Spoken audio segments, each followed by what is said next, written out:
Welcome back to the Deep Dive. Today we're taking on a topic that sounds incredibly technical, maybe even a little hackerish. Yeah, secure shell, SSH keys. Exactly. But if you're working with code, especially with Git, this isn't some optional, scary thing. It's really just standard procedure now. That's the perfect way to frame it. And for you, the learner, our mission today is to, cut through the noise and give you that solid foundation. Because the bottom line is simple. What's You that? can't authenticate, you can't push code. It's that fundamental. Okay, that sets the stage really clearly. But it brings up the first big question I always have. We already use usernames and passwords for everything. HTTPS, right? When we access GitLab or GitHub. So why do we need this whole other seemingly more complex system? What's the real pain point we're solving? It's all about friction and non-interactive authentication. When you use HTTPS for a Git push or a Git pull, you're constantly having to prove who you are. You mean typing your password over and over again? Or relying on some caching that always seems to break at the worst possible time. It interrupts your flow. It's clunky. So it's not just about the typing, it's that the system isn't built for that constant back and forth that you do when you're coding. Precisely. Every little interaction is a new challenge. And that's where SSH just completely changes the game. It's the digital handshake we're talking about. A digital handshake, I like that. You set it up once, and from then on, your computer and GitLab, they just recognize each other. The commands just flow, no interruptions. Okay, let's unpack that handshake then. Yeah. This gets us right to the core concept, right? The whole public versus private key thing. Yes. And if you only take one thing away from this, this should be it. This idea of an asymmetric key pair. We always use the lock and key analogy because, honestly, it just works. It's foolproof. So, following that analogy, let's start with the lock. What's the lock? The public key is the lock. And the most important thing to know about the lock is that you can give it to anyone. You can share it freely. You take that public key and you literally upload it to your GitLab account. You're telling the server, hey, put this specific lock on the door to my account. So you're basically saying only someone with the right key for this lock can get in. Exactly. And that key, the private key, is the one you have to protect. It's the physical key in your pocket. Yes. It never, ever leaves your computer. It has to be guarded. When you try to connect, your machine uses that private key to sign the request, and the server uses the public key, the lock, to check the signature. If they match, you're in, instantly. No password needed. Okay, I see a classic beginner mistake coming, a huge security hole. What happens if I get them mixed up? If I accidentally upload my private key to GitLab? So first, that would be a massive security failure.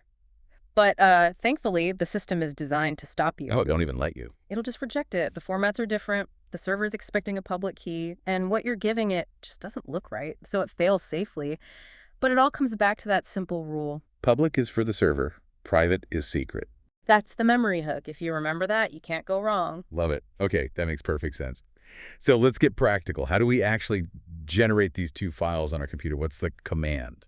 It's a single command you run in your terminal. SSH-keygen. Just that. Just that. It does all the cryptographic heavy lifting for you and creates the pair of keys usually in a hidden .ssh directory in your home folder. Now, I know there are different types. People used to always use iDressa, but I've been seeing sources recommend something newer. That's a super important point for anyone setting this up today. iDressa still works, but the modern standard is A25519. And how do you generate that specific type? You just add a little flag, SSH-keygen, ssh-keygen 25519. So why the change? Why is ed 255? Ed 25519. Yeah, it's just better. The keys are smaller, they're faster to generate, faster to verify, and the security is just as strong, if not stronger, than the old, much longer RSA keys. It's just better practice. Okay, so we run the command. We get two new files. Probably I did 255.9 and I did 255.longtime.pub.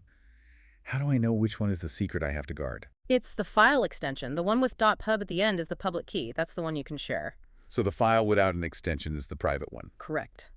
Guard that one with your life. The .pub file just contains a string of text you copy and paste into GitLab.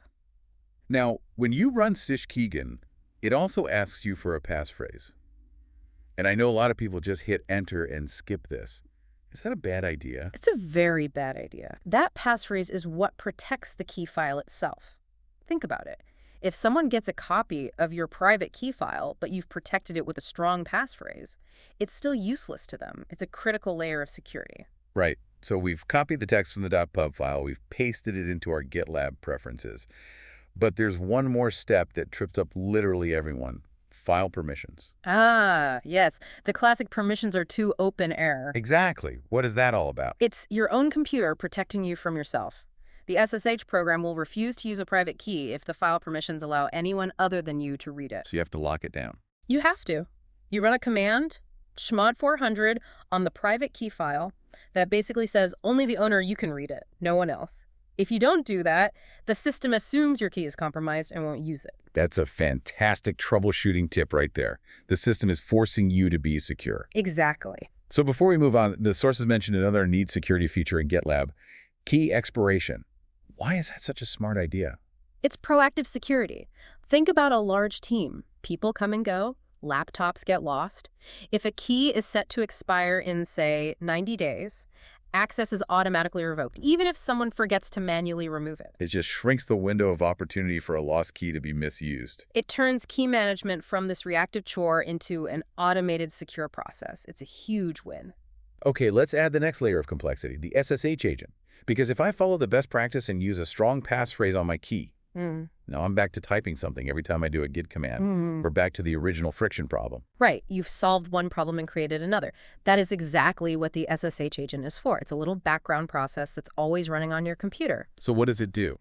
The first time you need your key after you log in, you type your passphrase once. The agent then loads the unlocked key into your computer's memory. Oh, so it's like the password manager, but just for your SSH keys. That's a perfect analogy. It is exactly that. For the rest of your session, anytime you need the key, the system just asks the agent and the agent handles it silently. You don't type the passphrase again until you reboot. Okay, but I want to push back on that a little from a security perspective. Yeah. We just talked about guarding the private key on the disk so fiercely. And now we're taking its unlocked, most sensitive form and just sticking it in RAM. Doesn't that just move the risk? That is an excellent, critical question, and the answer is yes, it does move the risk. But it's a calculated trade-off. How so? That memory is volatile. It's only there while your session is active. If someone compromises your machine while the agent is running, yes, they could potentially extract the key. But the alternative is what? Typing the passphrase 1,000 times a day.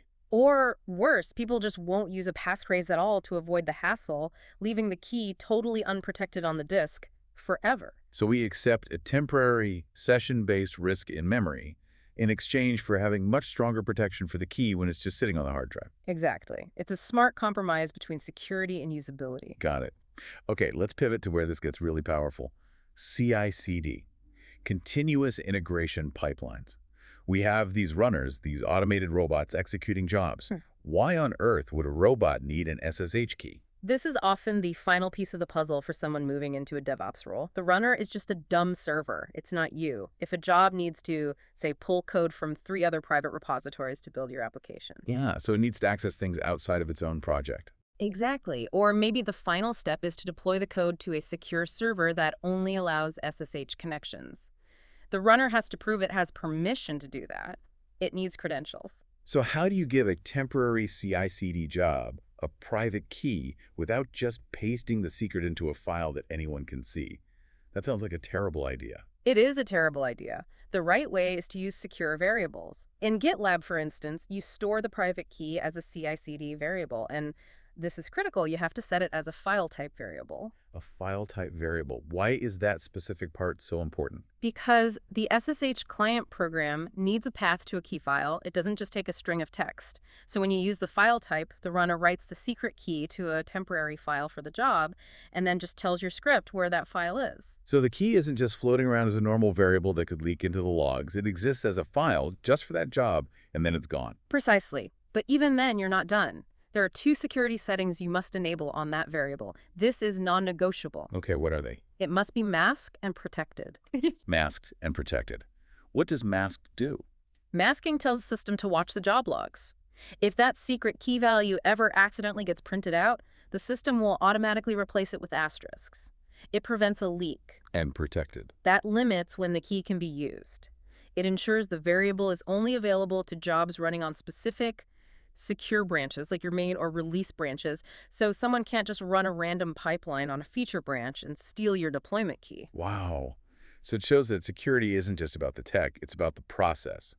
Forgetting to click those 2 checkboxes is a major security failure. It's the difference between secure automation and creating a massive, gaping vulnerability. We've covered so much ground here, from just being tired of typing a password all the way to securing an enterprise CI/CD pipeline. Let's do a quick final recap for everyone listening. For sure. Remember, SSH is all about replacing that slow password entry with a fast, secure digital handshake. Right. And the model is lock and key. Public key is the lock. That goes on the server on GitLab. And the private key is the key. You make it with ssh-keygen, -DAD 25599. You protect it with a passphrase, and it never, ever leaves your machine. Lock it down with Shimon 400. And the SSH agent is your helper, your little key manager, holding that passphrase in memory so you don't have to. And for CI/CD, that private key becomes a file type variable that is always, always masked and protected. So the final reinforced memory hook, the one thing to tattoo on your brain. Public equals server, private equals secret. Get that right, and everything else falls into place. Fantastic. So we've established the private key must be guarded, and you can set expiration dates, which is a great defense. So here's a final thought for you to chew on. Knowing that the SSH agent holds your unlocked passphrase in memory for convenience, which is a potential risk, how do you personally balance that? Do you use a super complex passphrase that forces you to rely on the agent, or a simpler one you might type more often, which would limit the time that unlocked key is just sitting in RAM? That's the constant battle, isn't it? The tension between perfect security and practical usability. Something to think about next time you run ssh-keygen. Exactly. Thanks for diving deep with us. We'll catch you next time.